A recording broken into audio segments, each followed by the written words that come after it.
जिले की हलचल। आकाशवाणी लखनऊ से प्रस्तुत है जिले की हलचल। आज सुनिए हमीरपुर और बुलंदशहर जिलों की हलचल। पहले सुनते हैं हमीरपुर जिले की हलचल। आलेख और स्वर है शिव कुमार सेठी का। जनपद हमीरपुर में मिशन शक्ति फेज 50 का शुभारंभ महिला पुलिस ने बाइक रैली निकालकर जागरूक करते हुए किया और मिशन शक्ति के तहत विभिन्न कार्यक्रमों का आयोजन कर नारी सशक्तिकरण को बढ़ावा देने के लिए पुलिस विभाग ने शिविर लगाकर साइबर अपराध, महिला हेल्पलाइन 1090-112 कानून की अन्य जानकारियां दी। महिला डिग्री कॉलेज में मिशन शक्ति के तहत नारी शक्ति संवाद एवं कन्या पूजन कार्यक्रम का आयोजन किया गया, जहां भाजपा जिला अध्यक्ष सुनील पाठक ने कहा कि आज हर बेटी, हर महिला अपने आप को सुरक्षित महसूस कर रही है और महिलाएं आत्मनिर्भर बन रही हैं। पुलिस अधीक्षक दिशा शर्मा ने कहा कि मजबूत पासवर्ड बनाएं, साइबर अपराध होने पर 1930 नंबर को डायल करें। उन्होंने कहा कि महिला हेल्पलाइन नंबरों की जानकारी दी जा रही है, जिससे वो किसी भी परिस्थिति में वह इन नंबरों का प्रयोग कर सकें। नगर पालिका अध्यक्ष कुलदीप निषाद ने कहा कि परिवार की देखभाल से लेकर राष्ट्र निर्माण तक महिलाएं अपनी भूमिका निभा रही हैं। वहीं केंद्र और प्रदेश की सरकार महिलाओं को सशक्त और आत्मनिर्भर बनाने के लिए हर संभव प्रयास कर रही है। नवरात्र के 9 दिन छात्राओं के नाम रहा, कोई बनी एक दिन की एसडीएम तो कोई बनी एक दिन की ARTO।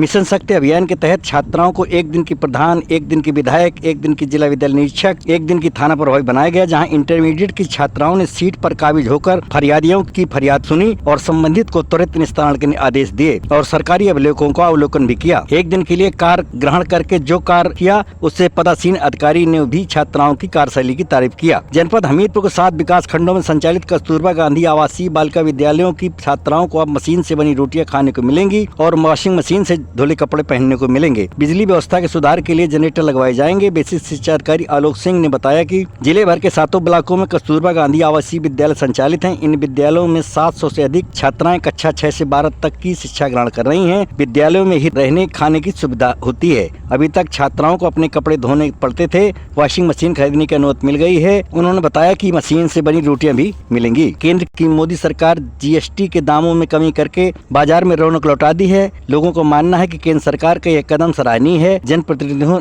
ने बाजार में पहुंचकर व्यापारियों और लोगों से GST की घटी दरों के फायदे गिना रहे हैं और स्वदेशी अपनाने की अपील कर रहे हैं। GST की दरों में कमी आने पर शारदीय नवरात्रि में लागू हो जाने से व्यापार में उछाल आया है। लोग बाइक, इलेक्ट्रॉनिक उपकरण, कपड़े, खाद्य पदार्थ, जीवन रक्षक औषधि, स्टेशनरी आदि में राहत मिलने पर जोरदार खरीदारी हो रही है। होंडा के मैनेजर राघव कहते हैं कि 3+ ऑफर दिया जा रहा है और GST में कमी आने पर गाड़ियों की खरीद में तेजी आई है। सभी गाड़ियों में अनुमानित 8,000 रुपए की छूट मिल रही है। नवरात्र में ग्राहकों को गाड़ियों पर 2100 रुपए से लेकर 5100 रुपए तक की अतिरिक्त छूट दी गई है। जनपद भवन पर आए जिला प्रभारी जल शक्ति मंत्री रामकृष्ण निषाद ने व्यापारियों से मुलाकात कर GST की घटी दरों में किसी प्रकार की लापरवाही न करें। उन्होंने लोगों से अपील की कि यदि कोई दुकानदार आपके साथ दामों की लेकर चार्जबीसी करता है तो जिला अधिकारी, पुलिस अधीक्षक, व्यापार कर अधिकारी से लिखित शिकायत अवश्य करें। उन्होंने कहा कि केंद्र सरकार ने व्यापारियों और उपभोक्ताओं की सुविधा को ध्यान में रखते हुए निर्णय लिया है। मोदी जी के इस निर्णय से हर वर्ग को लाभ होगा और देश की अर्थव्यवस्था मजबूत होगी। जनपद हमीरपुर में आयुष्मान प्रधानमंत्री जन आरोग्य योजना के 7 वर्ष पूर्ण होने पर आयुष्मान भारत दिवस का आयोजन मुख्य चिकित्सा अधिकारी कार्यालय में किया गया। यहाँ जिलाधिकारी घनश्याम मीना ने 70 वर्ष से अधिक आयु वाले लाभार्थियों को आयुष्मान कार्ड का वितरण किया। उन्होंने कहा कि आयुष्मान भारत प्रधानमंत्री जन आरोग्य योजना प्रधानमंत्री जी की महत्वाकांक्षी योजनाओं में से एक है, जिसका शुभारंभ 23 सितम्बर 2018 को स्वयं प्रधानमंत्री नरेंद्र मोदी के द्वारा किया गया था। इस योजना के तहत गरीब असहाय बुजुर्गों को 5 लाख रुपए का निःशुल्क इलाज का प्रावधान है। कार्यक्रम में जानकारी देते हुए मुख्य चिकित्सा अधिकारी गीतम सिंह ने कहा, 23 सितंबर 2018 से ये योजना लागू हुई थी, जिसको कि 7 वर्ष पूर्ण किए जा चुके हैं। हमारे जनपद हमीरपुर में 70% के लगभग आयुष्मान कार्ड जारी किए जा चुके हैं। शेष कार्ड भी शीघ्र जारी करा दिए जाएंगे। इसी मुहिम में वय वंदन योजना के अंतर्गत 70 वर्ष से ऊपर जो भी नागरिक हैं उनके भी आयुष्मान कार्ड बनाए जाते हैं, जो कि लगभग हम 34% पूर्ण कर चुके हैं। और स्वस्थ नारी सशक्त परिवार योजना में भी हमने बढ़ चढ़ करके कार्य किया है और जनपद में हमारा 15वीं रैंक है हमारे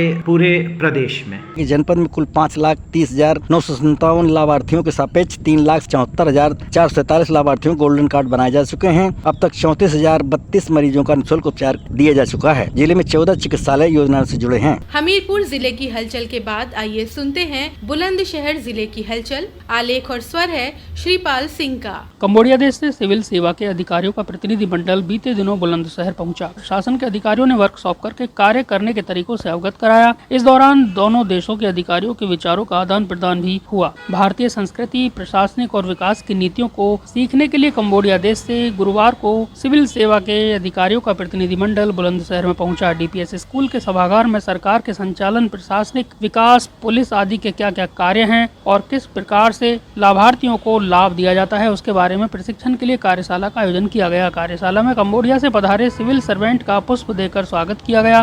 कार्यशाला में सर्वप्रथम जिलाधिकारी श्रुति ने जिलाधिकारी के क्या क्या कार्य होते हैं उनके बारे में विस्तार से जानकारी दी। नागरिकों की समस्याओं के सुनवाई के लिए जनता दर्शन, समाधान दिवस, ऑनलाइन आदि के बारे में भी बताया गया।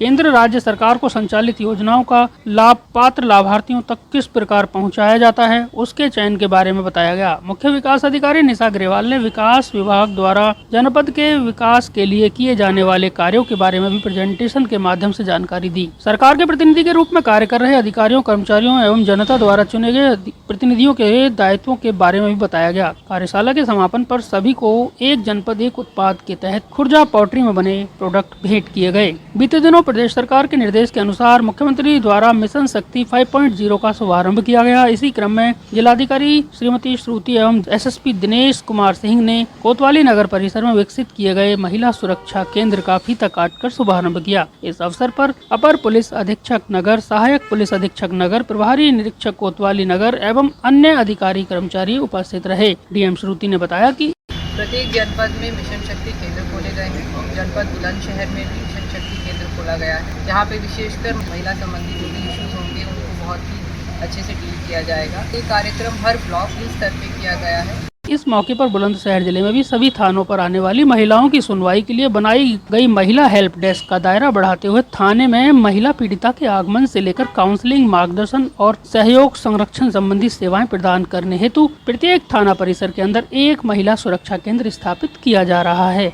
कलेक्ट्रेट सभागार में डीएम की अध्यक्षता में जिला सैनिक कल्याण बंधु की बैठक का आयोजन किया गया। डीएम ने बताया कि बुलंदशहर जनपद के पूर्व सैनिक बंधु व पूर्व सैनिकों के परिजनों द्वारा बीते माह की बैठक में 19 शिकायती प्रार्थना पत्र दिए गए थे, जिसकी क्रमवार समीक्षा की गई, जिसमें सभी प्रार्थना पत्रों का गुणवत्तापूर्ण निस्तारण कर दिया गया। इसी क्रम में जनपद के पूर्व सैनिक बंधु व पूर्व सैनिकों के परिजनों के द्वारा 22 शिकायती प्रार्थना पत्र प्राप्त हुए। बैठक में जिलाधिकारी श्रुति ने जनपद के पूर्व सैनिकों व उनके आश्रितों की समस्याएं सुनी और प्राप्त शिकायतों का निस्तारण गुणवत्तापूर्ण व शीघ्र करने हेतु निर्देशित किया।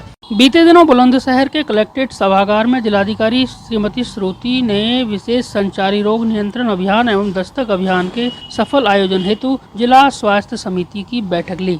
डीएम श्रुति ने बताया कि बुलंदशहर जनपद में दिनांक 5 अक्टूबर से 31 अक्टूबर 2025 तक जिला स्वास्थ्य समिति के तत्वाधान में प्रस्तावित विशेष संचारी रोग नियंत्रण एवं दस्तक अभियान चलेगा। उन्होंने कहा, संचारी रोगों एवं दिमागी बुखार पर प्रभावी नियंत्रण एवं कार्यवाही हेतु व इसके साथ माइक्रो प्लान बनाने हेतु विभिन्न विभागों के कार्य एवं दायित्व का निर्धारण किया जा चुका है। बैठक के दौरान मुख्य विकास अधिकारी ने सभी संबंधित अधिकारियों को निर्देश दिए कि शासनादेश के प्राविधानों के अनुसार अभियान को संपूर्ण रूप से पूरे जनपद में संचालित कराया जाए। उन्होंने कहा कि विभिन्न विभागों के लिए जिन दायित्वों एवं कार्यों का निर्धारण किया गया है वह उसे समय से पूर्ण कराते हुए रिपोर्ट प्रेषित करना सुनिश्चित करें। जेवर एयरपोर्ट के नजदीक बुलंदशहर जिले के ककोड़ झाझर क्षेत्र में यमुना विकास प्राधिकरण और बुलंदशहर प्रशासन की संयुक्त टीम ने आधा दर्जन अवैध कॉलोनियों पर बुलडोजर चलाकर अवैध निर्माण गिराए।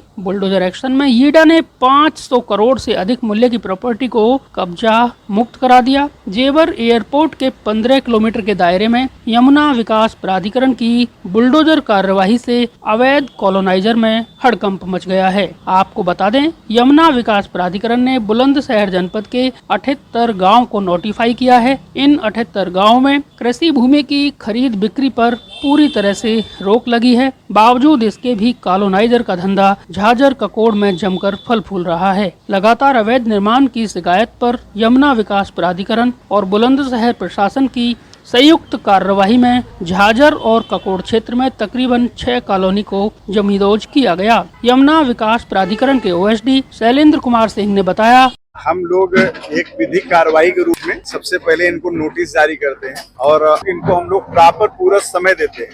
तो ऐसी सिचुएशन में हम लोगों ने 4 एरियाओं में 4 अलग से एसडीएम नियुक्त किए हैं। सराउंडिंग 500 करोड़ के आसपास के एरिया पे अभी तक कार्रवाई शाम तक हो जाने की संभावना है। कॉलोनाइजर दूर दराज के बायर्स को जेवर एयरपोर्ट का सपना दिखाकर बेवकूफ बना रहे थे।